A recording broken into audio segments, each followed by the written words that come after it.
Former, fédérer, déléguer, c'est une conception qui m'est propre. Je l'ai expérimentée pendant 20 ans et ça marche.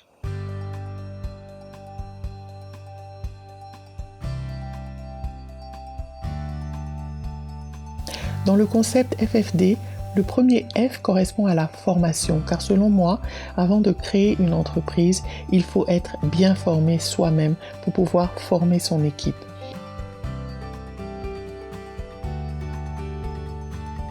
Aujourd'hui, on parlera de comment se former soi-même.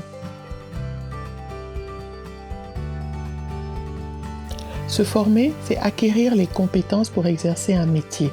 Vous avez décidé d'apprendre un métier, suivez la formation adéquate qui vous permettra d'exercer le métier que vous avez choisi. Ne vous contentez pas de pseudo-formation. La formation a un coût, c'est vrai, mais elle n'a pas de prix. Car si vous êtes bien formé, il y va de votre carrière. Cela relève parfois du sacrifice, mais une bonne formation finit toujours par payer. Alors apprenez et apprenez consciencieusement.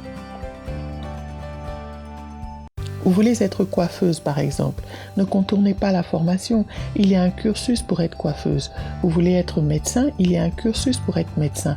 On ne s'invente pas médecin parce qu'on a fait quelques années de médecine, ce n'est pas comme ça que ça marche. Vous voulez exercer un métier, formez-vous et suivez la formation jusqu'au bout. Maintenant que vous êtes formé, vous devez affiner vos connaissances.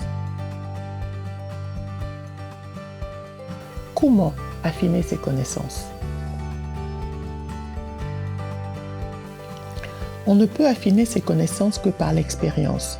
Vous avez une formation, vous devez avoir de l'expérience, car l'expérience donne de l'assurance.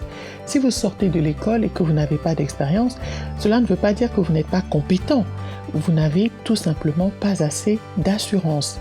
Et pour gagner en assurance, il faut avoir de l'expérience. C'est très important. Une fois que vous avez de l'expérience, cela veut dire que vous avez été employé, vous avez été dirigé au sein d'une structure pour affiner vos connaissances. Vous avez eu donc un supérieur hiérarchique. Je pense que vous serez un bon patron. Et si vous êtes un bon patron, vous serez un bon leader.